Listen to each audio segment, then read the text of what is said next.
दोस्तों, एक बार फिर से आपका स्वागत है प्रजापति न्यूज में। राम मंदिर के ये रहस्य आपके होश उड़ा देंगे। भगवान राम की प्राण प्रतिष्ठा के बाद उनके दर्शन तो आप लोगों ने कर लिए होंगे और राम की खूबसूरत मूर्ति को देखकर आप भी आश्चर्यचकित हो गए होंगे। लेकिन क्या आपने सोचा है राम लला की मूर्ति काली क्यों है, या गर्भगृह में मूर्ति के पास तांबे का पाइप क्यों लगाया गया है, और सबसे बड़ा सवाल, गर्भगृह में 2000 फीट नीचे क्या छुपाया गया है। इतना ही नहीं दोस्तों, आज की इस खास वीडियो में मैं यानी आपका दोस्त विशाल प्रजापति जन्मभूमि अयोध्या में भगवान राम के मंदिर से जुड़े कुछ ऐसे रहस्य आपके सामने लाने वाला हूं जिसे सुनकर आपके होश उड़ जाएंगे। लेकिन हाँ, वीडियो शुरू करने से पहले एक छोटी सी रिक्वेस्ट है। वीडियो के नीचे रेड कलर का सब्सक्राइब बटन दिख रहा होगा, उस पर क्लिक करके सब्सक्राइब कर लें और साइड में बेल आइकॉन भी दिख रहा होगा, उस पर भी क्लिक कर लें ताकि आपको वीडियो मिले सबसे पहले। दोस्तों, रामलला की खूबसूरत मूर्ति हर तरफ सुर्खियां बटोर रही है। ये मूर्ति बहुत ही ज्यादा खूबसूरत है, लेकिन कई सारे लोग ये सोच रहे हैं कि भगवान राम के बाल स्वरूप की ये मूर्ति काली क्यों है। तो दोस्तों, जैसा कि हम सभी जानते हैं, रामायण में भगवान राम के श्यामल रूप का वर्णन किया गया है, जिसमें राम को श्याम यानी काले रंग का बताया गया है। इसी वजह से मूर्ति का रंग भी काला है। और इसकी दूसरी वजह यह है कि मूर्ति शालिग्राम से बनाई गई है, जो काले रंग का होता है। पर दोस्तों, कुछ भी कहो, भगवान राम की मूर्ति सच में अद्भुत है, जो आज तक आपने कहीं नहीं देखी होगी। और दोस्तों, मूर्ति से जुड़ा एक और रहस्य सामने आया है, जिसके मुताबिक ये बताया जा रहा है कि भगवान राम की खूबसूरत मूर्ति शालिग्राम पत्थर से बनी हुई है। इस मूर्ति को बनाने के लिए कोई और दूसरा पत्थर या धातु इस्तेमाल नहीं किया गया, जो कि अपने आप में ही अद्भुत बात है।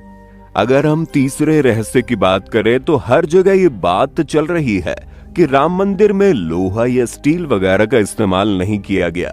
तो दोस्तों, ये बात पूरी तरह से सच है। और राम मंदिर में लोहे का इस्तेमाल इसलिए नहीं हुआ ताकि मंदिर की आयु लंबी हो और बार बार मरम्मत की आवश्यकता ना पड़े, क्योंकि अगर लोहे का इस्तेमाल किया जाएगा तो उसके खराब होने की गुंजाइश ज्यादा होगी। कुछ समय बाद मंदिर को मरम्मत की जरूरत पड़ने लगेगी, इसलिए मंदिर में किसी भी लोहे की चीज का उपयोग नहीं किया गया। दोस्तों, जैसा कि हमने आपको बताया, राम मंदिर में लोहे या स्टील का इस्तेमाल नहीं हुआ है। ऐसे में सवाल ये खड़ा होता है, मंदिर की छत पर कौन से धातु का उपयोग किया गया। जानकारी के मुताबिक मंदिर की छत पर पत्थरों को जोड़ने के लिए तांबे का इस्तेमाल किया जा रहा है, ताकि ये सालों साल चलता रहे और यूं ही बना रहे, क्योंकि तांबा लंबे समय तक मजबूती के साथ खड़ा रहता है। अगले रहस्य की बात करें तो वो गर्भगृह से जुड़ा हुआ है, जहां मूर्ति के पास तांबे का पाइप लगा है। असल में दोस्तों, मान्यताएं हैं कि गर्भगृह में मूर्ति को जमीन से जोड़ने के लिए तांबे का पाइप लगाया जाता है, ताकि ऊर्जा का संचार होता रहे। दोस्तों, गर्भगृह से जुड़े रहस्य अभी खत्म नहीं हुए, क्योंकि यहाँ लोगों के दिमाग में सवाल चल रहे हैं कि आखिर गर्भगृह में 2000 फीट नीचे क्या छुपाया गया है। मंदिर के बनने से पहले ही गर्भगृह में 2000 फीट की खुदाई की गई और उसके नीचे कैप्सूल दफनाया गया है। उस कैप्सूल के अंदर रामायण से जुड़ी चीजें मौजूद है, जो लाखों सालों तक सुरक्षित रहेंगी। ये एक ऐसा कैप्सूल है जो परमाणु बम से लेकर प्राकृतिक आपदा तक हर एक चीज को झेल सकता है। इस तरह के टाइम कैप्सूल इसलिए जमीन में गाड़े जाते हैं ताकि आने वाले समय में अगर कोई आपदा आ जाए तो टाइम कैप्सूल की मदद से पुराने समय की सारी जानकारी मौजूद रहे। और ऐसा ही कुछ राम मंदिर के साथ भी किया जा रहा है। राम जन्मभूमि में बने इस मंदिर के गर्भगृह में टाइम कैप्सूल छुपाया गया है, जो उसके अस्तित्व को पृथ्वी के विनाश तक सुरक्षित रखेगा।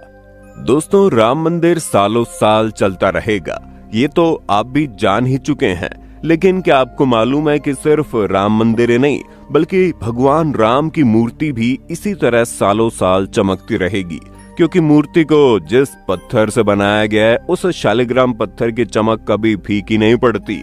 इतना ही नहीं, भगवान राम की मूर्ति को जब आप गौर से देखेंगे तो उसमें विष्णु के 10 अवतार मत्स्य, कूर्म, वराह, नृसिंह, वामन, परशुराम, राम, कृष्ण, बुद्ध और कल्कि हैं। भगवान राम के भक्तों के मन में एक बड़ा सवाल ये भी आता है कि भगवान राम की मूर्ति को खड़ी अवस्था में क्यों बनाया गया।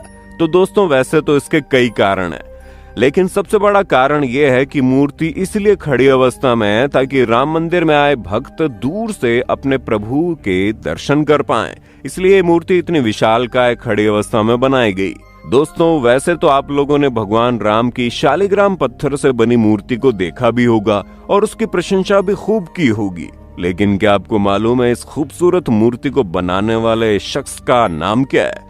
ये मूर्ति कर्नाटक के मूर्तिकार अरुण योगी राज ने बनाई है, जो कि आजकल सोशल मीडिया पर बहुत ही ज्यादा फेमस हो रहे हैं। दोस्तों, अरुण योगी राज ने अपने इंटरव्यू में ये भी बताया कि जब वो भगवान राम की मूर्ति बना रहे थे तो हनुमान जी लगातार अपने प्रभु की मूर्ति देखने आते थे। जी हाँ, वानर का रूप धारण करके हनुमान जी हर रोज 4 से 5 बजे के बीच में उस जगह पर उपस्थित हो जाते थे जहां अरुण मूर्ति तैयार कर रहे थे। 1-2 दिन तो अरुण को लगा शायद ये कोई साधारण बंदर होगा, लेकिन जब ये चीज लगातार होने लगी तो मूर्तिकार अरुण योगीराज को एहसास हो गया कि ये कोई साधारण मंदिर नहीं बल्कि बंदर के रूप में हनुमान जी अपने प्रभु के दर्शन के लिए आए हैं और वो सबसे पहले अपने प्रभु को देखना चाहते हैं। इतना ही नहीं, जब अरुण मूर्ति बना रहे थे तो उस दौरान उन्होंने कई सारी अविश्वसनीय चीजें महसूस की। उन्हें मूर्ति बनाते समय ऐसा प्रतीत होता था मानो भगवान राम साक्षात उनके सामने हैं। हालांकि अरुण ने इससे पहले कई सारी मूर्तियां बनाई हैं, लेकिन इस तरह का दिव्य एहसास उन्हें आज तक कभी नहीं हुआ। यहाँ तक कि अरुण ये भी कहते हैं कि जब तक मूर्ति की प्राण प्रतिष्ठा नहीं हुई थी तब तक सब कुछ सही था, लेकिन प्राण प्रतिष्ठा के बाद जब मूर्ति गर्भ में स्थापित हुई तो उसके बाद ये उनका रामलला की मूर्ति को देखने का नजरिया ही बदल गया। उन्हें ऐसा महसूस हो रहा था जैसे ये उनका काम है ही नहीं। इतनी खूबसूरत और दिव्य मूर्ति उनके हाथों से नहीं बनी। इस तरह का एहसास इंसान को तभी होता है जब किसी चीज में साक्षात भगवान समा जाए, और अयोध्या के राम मंदिर में अब भगवान समा गए हैं। बाकी आप भगवान श्री राम के दर्शन के लिए कब अयोध्या जा रहे हैं, कमेंट में बताना ना भूलें। और मंदिर के रहस्य के बारे में जानकर आपको कैसा लगा ये भी हमें बताइएगा।